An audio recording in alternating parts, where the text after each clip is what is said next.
Apa kamu pernah dengar mantra Jalangkung Jalang Seta? Di sini ada pesta kecil-kecilan. Mungkin kamu tahu itu sebagai sebuah permainan horor, tapi tahu nggak sih asal-usul di baliknya? Kisah ini jauh lebih gelap dari yang kamu bayangkan. Konon, di sebuah desa terpencil di Jawa Tengah, hiduplah seorang dukun muda bernama Ki Darmo. Dia sangat sakti dan terkenal karena kemampuannya berkomunikasi dengan dunia arwah. Sayangnya, kesaktian itu membuatnya sombong. Ki Darmo ingin membuktikan kehebatannya dengan melakukan sesuatu yang belum pernah dilakukan siapapun, memanggil roh tanpa menggunakan tubuh manusia sebagai perantara, melainkan hanya dengan sebuah boneka sederhana.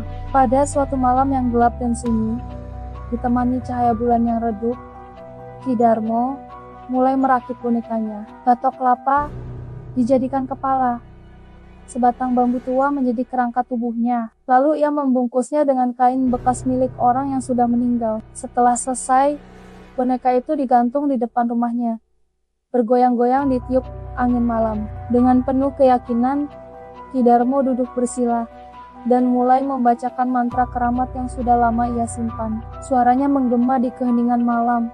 Jalangkung, Jalang Seta, datang tak diundang, pulang tak diantar. Ia mengulang mantra itu berkali-kali, memusatkan seluruh energinya. Awalnya tidak terjadi apa-apa, tapi tiba-tiba angin di sekelilingnya berputar kencang, membuat daun-daun kering beterbangan. Boneka yang tadinya hanya bergoyang pelan, kini mulai bergerak dengan kasar, seolah ada kekuatan tak kasat mata yang merasukinya. Ki Darmo tersenyum puas. Eksperimennya berhasil. Ia merasa menjadi dukun terhebat yang pernah ada. Namun, kegembiraannya tidak berlangsung lama. Boneka itu berhenti bergerak liar dan perlahan-lahan menoleh ke arahnya. Dari batok kelapa itu, terdengar suara serak yang membuat bulu kuduk berdiri. Suara itu bertanya, "Aku datang karena kau panggil. Tapi, siapa yang akan mengantarku pulang?" Senyum di wajah Ki Darmo langsung hilang, digantikan oleh rasa takut yang luar biasa. Dia tidak pernah berpikir sejauh itu. Dia hanya fokus pada cara memanggil, bukan cara mengembalikan. Panik, Ki Darmo mencoba menghentikan ritualnya. Dia menyambar obor dan berusaha membakar boneka itu, berharap bisa mengusir roh yang terlanjur datang. Anehnya, api yang menyala terang itu langsung padam begitu menyentuh boneka Jalangkung. Malam itu menjadi awal dari teror yang tak berkesudahan bagi Ki Darmo. Sejak saat itu, rumahnya tidak pernah sepi. Selalu ada suara bisikan-bisikan aneh dari sudut-sudut gelap dan bayangan hitam yang bergerak cepat di sudut matanya. Dia merasa terus diawasi, diteror oleh makhluk yang ia panggil sendiri. Ki Darmo kehilangan ketenangan, bahkan kewarasannya. Beberapa hari kemudian, Ki Darmo menghilang tanpa jejak. Warga desa yang khawatir mulai mencarinya kemana-mana. Saat mereka tiba di rumahnya, yang kini terasa angker, mereka tidak menemukan Ki Darmo.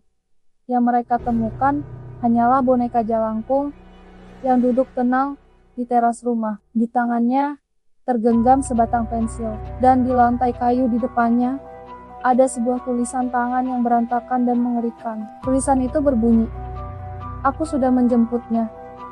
Sejak peristiwa mengerikan itu, permainan Jalangkung dipercaya sebagai ritual yang sangat berbahaya. Ini bukan sekadar permainan, melainkan sebuah undangan bagi arwah penasaran untuk datang ke dunia kita. Mereka yang bermain dan lupa untuk mengantar pulang roh yang datang, dipercaya akan bernasib sama seperti Ki Darmo.